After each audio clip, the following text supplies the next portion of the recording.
do, no matter where you are on the planet. But why is Trump making up stories about productive negotiations one minute and then threatening to destroy civilian infrastructure and energy and oil fields in the next? Trump is flailing around because he and Netanyahu have brought the world to the brink of the greatest economic crisis of modern history.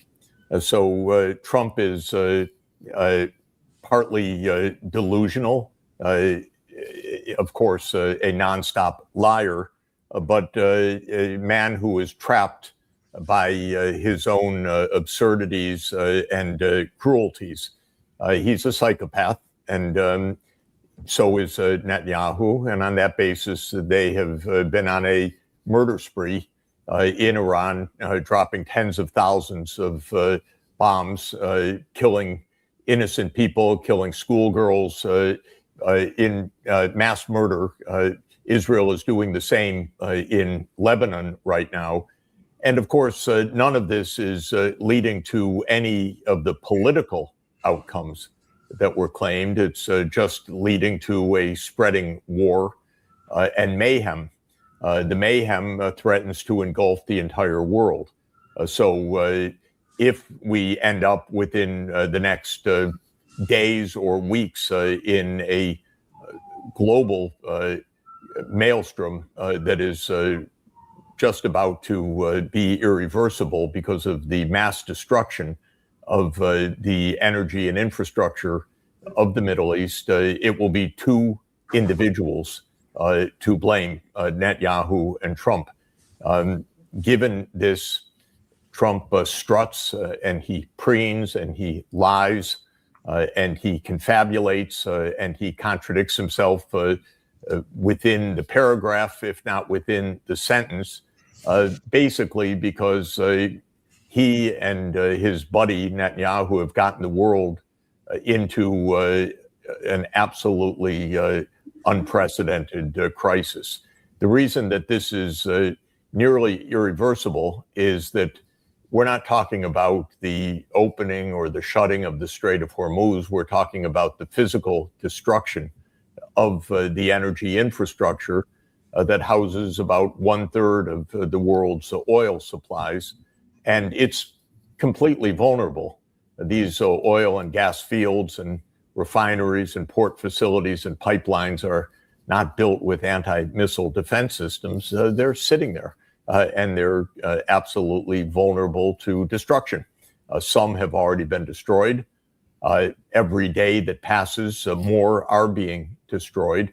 And that is, if not irreversible in decade-long scales, it's irreversible for months and years to come, and it means a calamitous economic crisis worldwide, including in the United States. You've described Trump in a way that I would characterize as panicking. He is panicking, but he's also incapable of honesty, incapable of intellectual seriousness, incapable of planning, incapable of understanding a complex situation. And this we have seen repeatedly. He's the leader of a very wealthy and powerful country that can take a lot of abuse. America is taking a lot of abuse. The system still stands, but boy, is it shaking right now. Job creation has stopped. The economic well-being of the average Americans is falling now. The markets don't respond to Trump's delusions the way that they did even weeks ago. Used to be a president would say something, you would take it seriously, it would get priced into assets quite quickly. Now, Trump's words are either horrifying or bemusing, depending on one's perspective, but they are not serious. And this is our state of affairs. I'm going to play a clip from Congressman Jim Hines, a Democrat of Connecticut. The fact that he's a Democrat is of no significance here. The significance is that he is the ranking Democrat on the House Intelligence Committee. He's a member of the so-called Gang of Eight, the Congress within the Congress. Under federal law, he's one of the 8 human beings on the planet to whom the administration is obliged to tell the truth before they do these things. Watch his answer to a simple question from on one of the talk shows yesterday. Chris, number 1. You said that the president's not really negotiating with Iran. Is that because you haven't been briefed as a member of Congress on the diplomacy, or you think he's flat out lying? Oh, I think he's flat out lying. Last Sunday when he was told, and by the way, we're in exactly the same position today, oil prices now $112 a barrel and, futures in the stock market down 2%. Last Sunday, he realized, oh my God, I've got a financial cataclysm on Monday. So he just made it up that they're in negotiations with the Iranians. Look, underneath that statement, the Iranians have now realized that they have the reins. They are controlling the Strait of Hormuz. Gasoline prices are up more than $1 a gallon. And so the Iranians realize, holy smokes, we've got a lot of leverage here. Well, this is absolutely correct. It's a complete confabulation. What's interesting is the statement is made and then it's refuted within moments.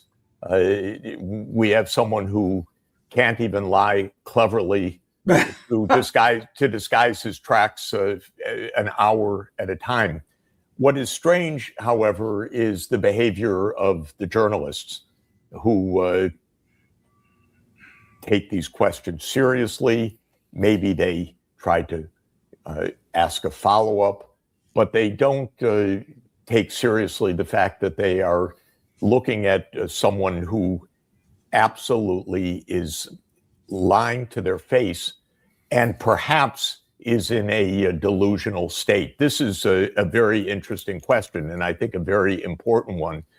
Is Trump simply evil, or is he completely nuts? And it's hard to tell. And serious psychologists debate this question.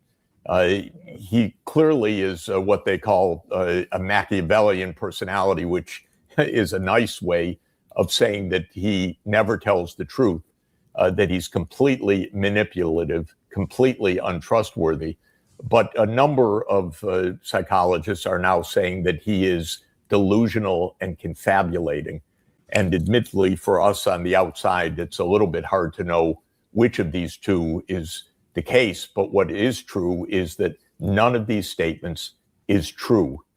And the situation on the ground is extraordinarily dangerous and worsening rapidly in an irreversible manner. Again, I want to stress that unlike earlier oil supply side crises, such as those that occurred in the 1970s, when the spigot was turned off, when there was a boycott, this is a physical destruction of the infrastructure of the region, which is not hard to accomplish, actually, and is proceeding.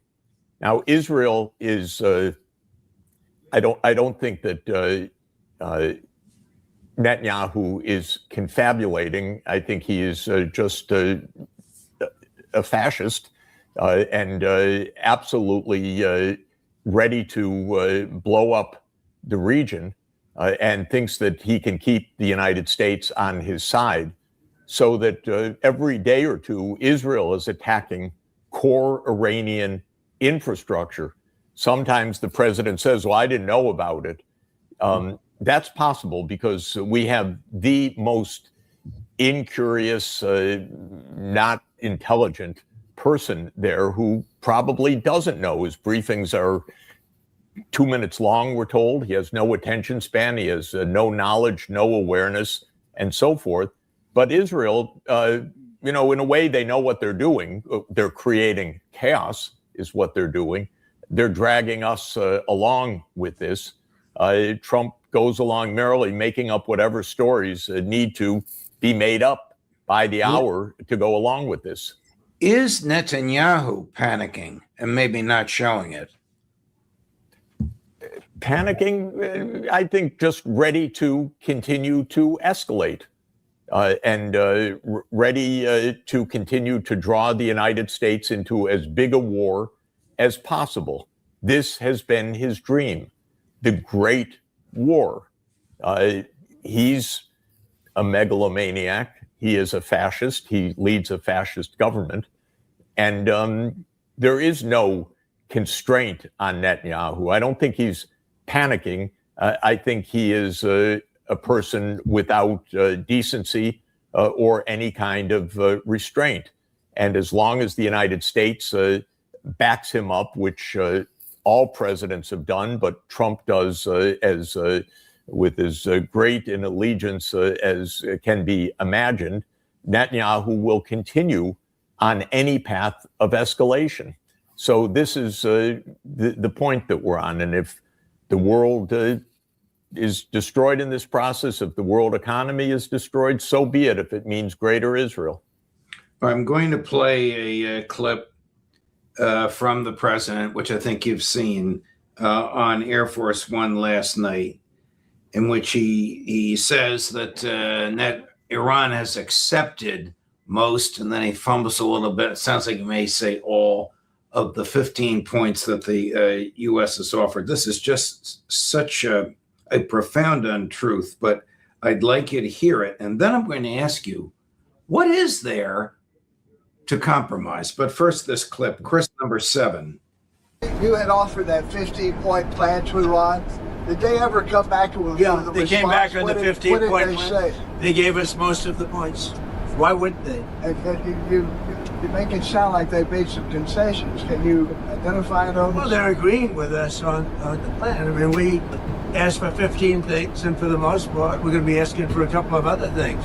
We're having very good meetings, both directly and indirectly, and I think we're getting a lot of very important points. Sir, will you There any truth in what he just said? No.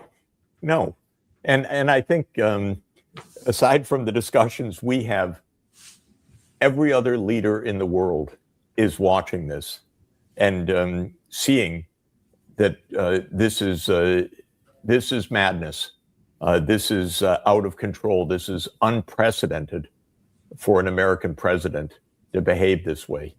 There is no truth whatsoever in any of it. There's no negotiation. There are no concessions. There is a war going on every day. There are thousands of American Marines that are reaching the region for an operation that is imminent. No, there's not one shred of truth. But who's he talking to aside from himself? Everybody can see that this is absolutely out of control. The fantasies. Now, what is interesting is the American situation. We have a government which is in complete breakdown. There is no process. There is no systematic vetting of alternatives, even within the security state. There is no professionalization of these actions. There is no scrutiny whatsoever by Congress. There are no plans.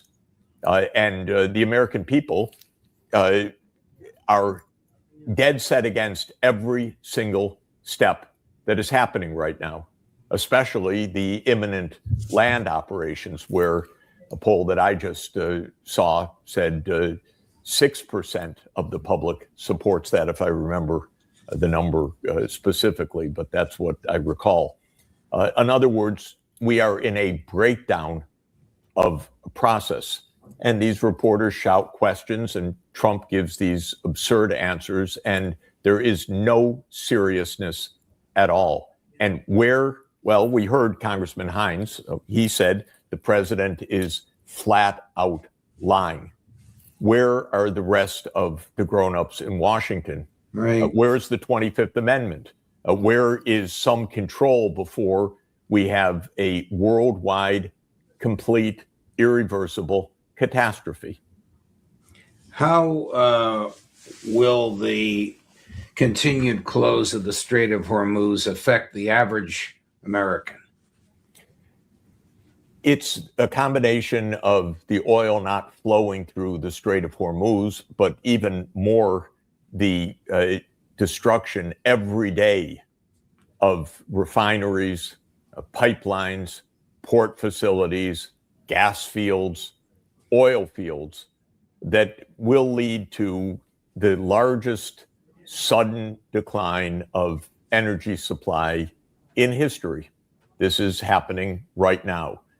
Every day that this war continues, that destruction continues. In a few weeks, the Strait of Hormuz will not be the issue because the physical production and refining facilities will be destroyed. But right now, the strait is, of course, the narrow passage through which about 20% of the world's oil supply used to pass every day and is now basically blocked, so that the price of oil has risen from around $60 a barrel to just now about $112 a barrel, the so-called Brent price. And it's going to go much, much higher.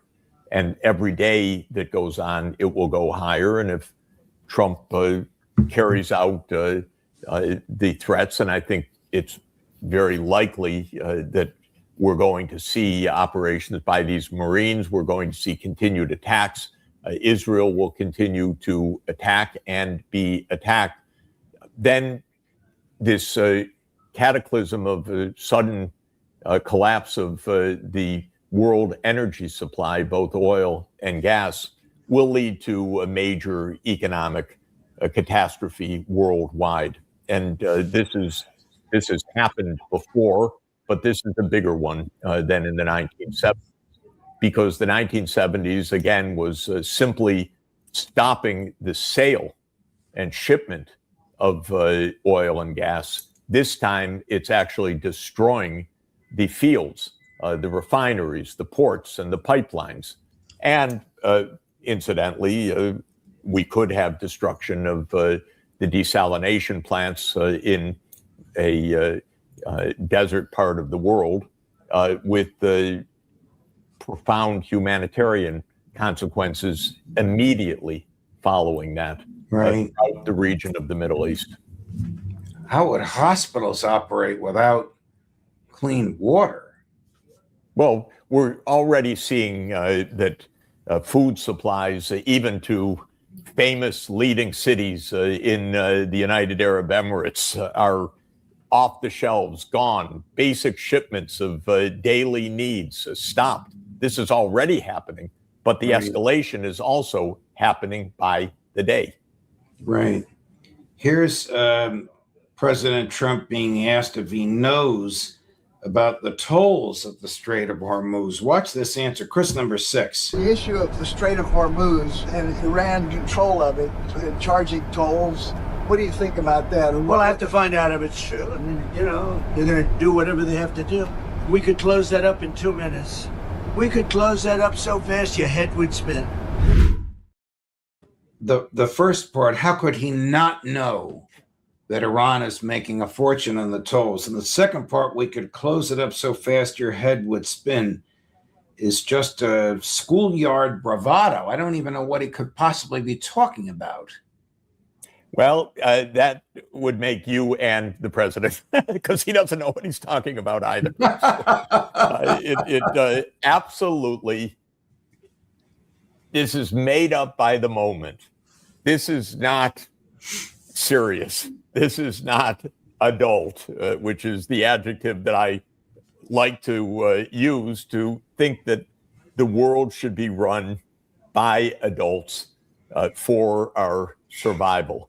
This is something serious and pathological that requires the attention of any adults in the room in Washington. That's my main message. Here's a retired general, Barry McCaffrey, with some very interesting observations about military behavior in the Gulf. Chris, number 5. Hegseth in some ways looks like a comic book tough guy. And so I think increasingly inside the Pentagon, there's an element of chaos and hysteria to decision making. Our remaining objectives in the Gulf War are stop the nuclear program and open the Gulf of Hormuz. Each of them are in danger. You cannot stop a nuclear weapons program unless you have inspectors on the ground with robust rules of investigation. That's not going to happen under the current approach by the United States or Israel. The second thing you got to do is you got to open the Gulf of Hormuz. I think the Iranians can outlast us, and no U.S. Navy warfighting vessel wants to be in the Persian Gulf, shallow water, restricted maneuver space, and subject to instant attack by mini subs, floating naval mines, cruise ballistic missiles. It's just a nightmare of an operation. So the whole notion of forcing passage, even if the NATO allies joined us, is really tenuous. This is probably not going to work. We have to have a diplomatic solution. Could the United States and Israel, with all of their intel and all of their, in the case of the United States, $1.5 trillion defense budget, not have anticipated this, not have prepared for it, and not have understood it? I mean, he wants to open the Gulf of the Straits of Hormuz. A month ago, it was open. Yes, I was going to say the two aims: one, to have inspectors there, and second, to have an open Strait of Hormuz, was exactly the status quo. Right. So up until Netanyahu and Trump bombed Iran last summer in the midst of negotiations. You can't make this stuff up. And what General McCaffrey said is really the essential point. There's no process right now of rational decision making. This, I think, is extremely important to understand. We are being led by gangsters who are completely out of their depth. You look at Hegseth or on the economic side, Lutnick or Besant or Trump. They're making things up because they don't know what they're doing. And more than that, the professionals in our government who do know what they're doing are either crushed, forced to leave, thrown out, threatened, or resign. There's no process. This is the essential point. We saw this in many different areas, not just this one. You could have said last year, how could they not know to derange the entire world trading system, to abuse the law, to collect $150 billion from Americans illegally? How could they not know? Well, we know how that happened. A small group of incompetent grifters did this. And what they did and how they justified it was on Truth Social posts or announcements by our mad king that by the powers claimed by him, he was doing X, Y, and Z in a way that made absolutely no sense. So we see this in every area right now. We can't keep the government functioning. We can't keep our airports functioning. We can't keep our planes from hitting fire trucks.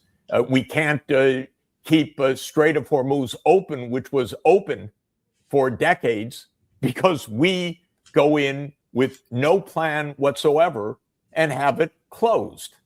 This is what's happening. It's a breakdown of basic government.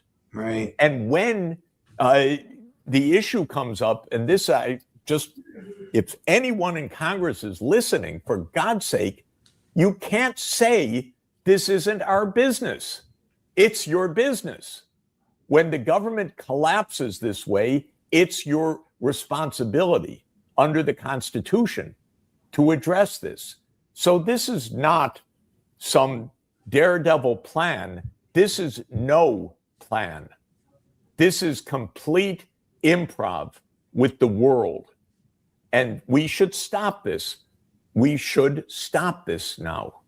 This is not right for our survival and our safety. And it doesn't have to be a spectator sport.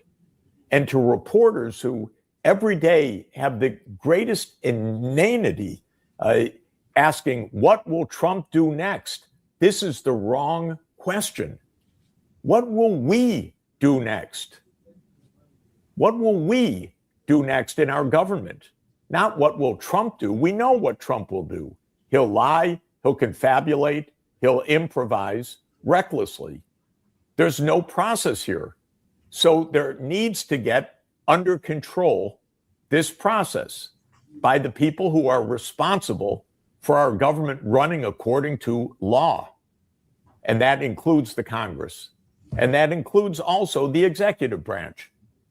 We cannot operate this way with making it up every moment and think that this is going to come out all right. Well, the rest of the executive branch has a constitutional obligation to make sure this, as absurd as this sounds, that the president is sane. That's correct. That the president is of sound mind. It's right there in black and white if you read it in the amendment. But by the way, we had a president who was not of sound mind, the last president as well. Joe Biden was not healthy. And Right. his internal team knew this and hid it from the American people for 2 years because our government has become all show and no substance. And the country can move along for a while on that, but it's gonna hit the iceberg, as John Mearsheimer likes to use that metaphor. We're doing that right now, and nobody is watching. So this is really the situation. They know how to cover up craziness. They do that because they think that government is a show, that it's political advisors, that it's spin. But it's not, and not in war. And to have this complete lack of professionalism of every possible way, even on the specifics of military planning, for heaven's sake. And we know that the intelligence agencies have not agreed with what's happening and that the generals have not agreed. Well, this is something quite serious. And then Congress says, don't bother me. It's not my business. The Senate votes 3 times. No, we don't want to have any responsibility about this. That's our situation. In the meantime, thousands of soldiers from the U.S. Army's elite 82nd Airborne Division, I'm reading from Reuters, Jeff, have started arriving in the Middle East. 2 U.S. officials told Reuters about half an hour ago. We're about to have an irrevocable escalation of a disaster. And it should be stopped before that happens. And on the track that we're on, it's not going to stop. No. Internationally, the few grown-ups of international stature in the world, including President Xi and President Putin and Prime Minister Modi, should be speaking to Donald Trump before the world faces this irrevocable disaster.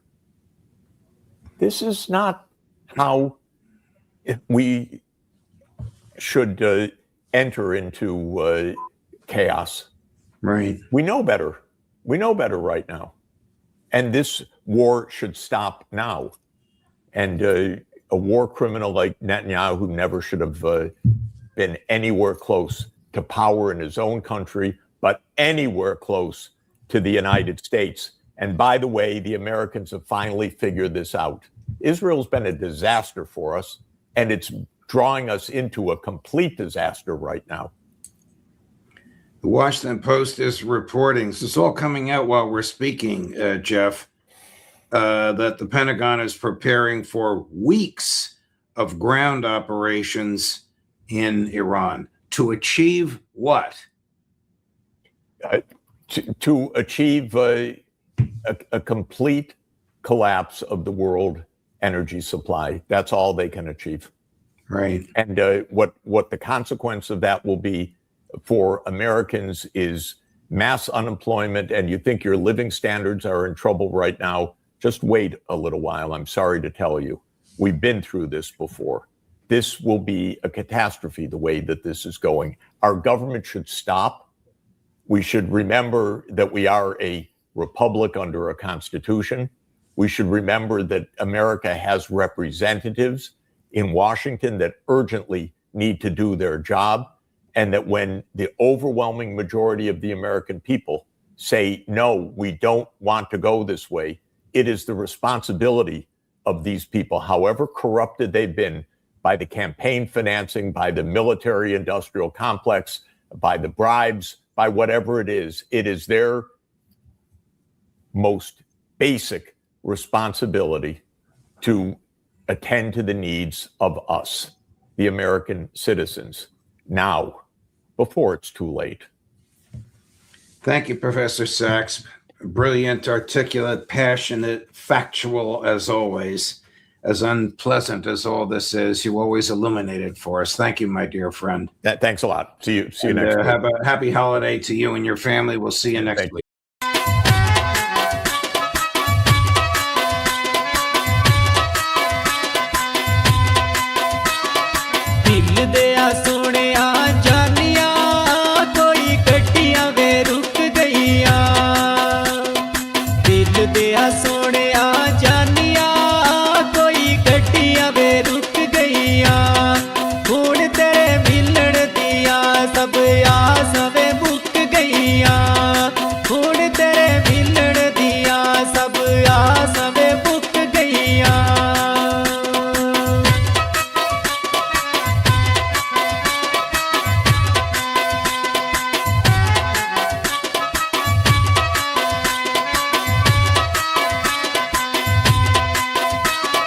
ਦਿਲ ਦਿਆ ਸੋਹਣਿਆ ਜਾਨੀਆਂ ਹੁਣ ਰਾਤ ਨੂੰ ਨੀ ਸੌਂਦਿਆ ਦਿਲ ਦਿਆ ਸੋਹਣਿਆ ਜਾਨੀਆਂ ਹੁਣ ਰਾਤ ਨੂੰ ਨੀ ਸੌਂਦਿਆ ਤੇਰੇ ਕੋਲੋਂ ਵਕਤ ਹੋ ਕੇ ਹੁਣ ਲੁਕ ਲੁਕ ਰੋਂਦਿਆ ਤੇਰੇ ਕੋਲੋਂ ਵਕਤ ਹੋ ਕੇ ਹੁਣ ਲੁਕ ਲੁਕ ਰੋਂਦਿਆ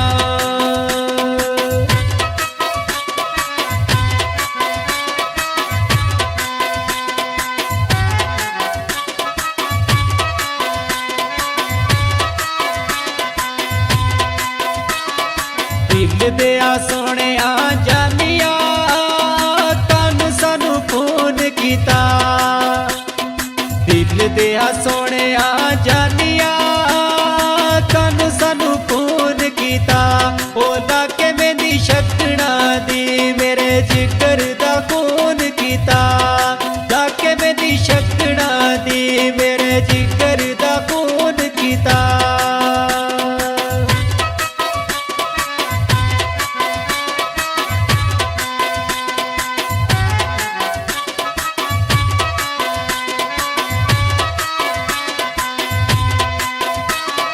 ਦਿਲ ਦਿਆ ਸੋਹਣਿਆ ਜਾਨੀਆਂ ਕਿਉਂ ਸਾਡੇ ਨਾਲ ਦਗਾਵੇ ਕੀਤਾ ਦਿਲ ਦਿਆ ਸੋਹਣਿਆ ਜਾਨੀਆਂ ਕਿਉਂ ਸਾਡੇ ਨਾਲ ਦਗਾਵੇ ਕੀਤਾ ਪੁੱਛ ਦਿਲ ਜ਼ਖਮੀ ਕੋਲੋਂ ਤੈਨੂੰ ਕਿਸ ਤਰ੍ਹਾਂ ਜੁਦਾ ਕੀਤਾ ਪੁੱਛ ਦਿਲ ਜ਼ਖਮੀ ਕੋਲੋਂ ਤੈਨੂੰ ਕਿਸ ਤਰ੍ਹਾਂ ਜੁਦਾ ਕੀਤਾ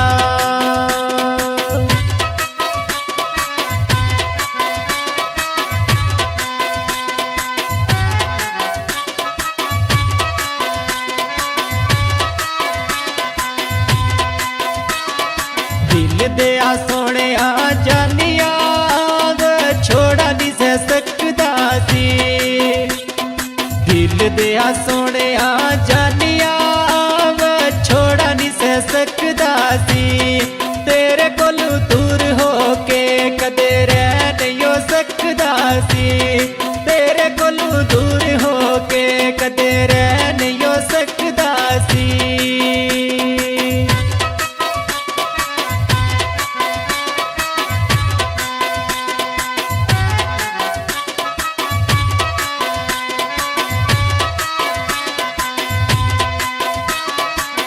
ਦਿਲ ਦਿਆ ਸੋਹਣਿਆ ਜਾਨੀਆਂ ਇਹ ਛੋੜ ਵੇ ਪੈ ਗਏ ਨੀ ਦਿਲ ਦਿਆ ਸੋਹਣਿਆ ਜਾਨੀਆਂ ਇਹ ਛੋੜ ਵੇ ਪੈ ਗਏ ਨੀ ਉਹ ਤੇਰੇ ਨਾਲ ਜੀਣੇ ਦੇ ਅਰਮਾਨ ਹੀ ਰਹਿ ਗਏ ਨੀ ਤੇਰੇ ਨਾਲ ਜੀਣੇ ਦੇ ਅਰਮਾਨ ਹੀ ਰਹਿ ਗਏ ਨੀ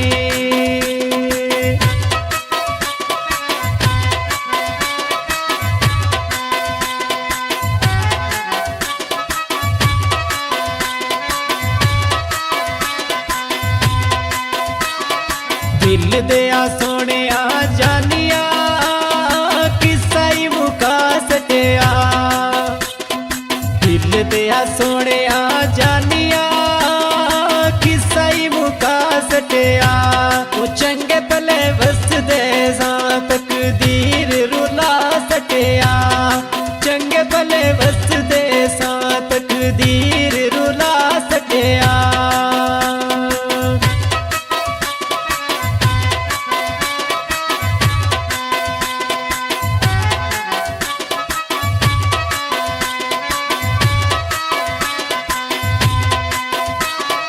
ਦਿਲ ਦਿਆ ਸੋਹਣਿਆ ਜਾਨੀਆਂ ਕਿਸਮਤ ਦੇ ਖੇਲ ਹੁੰਦੇ ਦਿਲ ਦਿਆ ਸੋਹਣਿਆ ਜਾਨੀਆਂ ਕਿਸਮਤ ਦੇ ਵੇ ਖੇਲ ਹੁੰਦੇ ਜਿੰਨਾ ਸੱਚਾ ਪਿਆਰ ਹੁੰਦਾ ਨਹੀਂ ਦੁਨੀਆ ਤੇ ਮੇਲ ਹੁੰਦੇ ਜਿੰਨਾ ਸੱਚਾ ਪਿਆਰ ਹੁੰਦਾ ਨਹੀਂ ਦੁਨੀਆ ਤੇ ਮੇਲ ਹੁੰਦੇ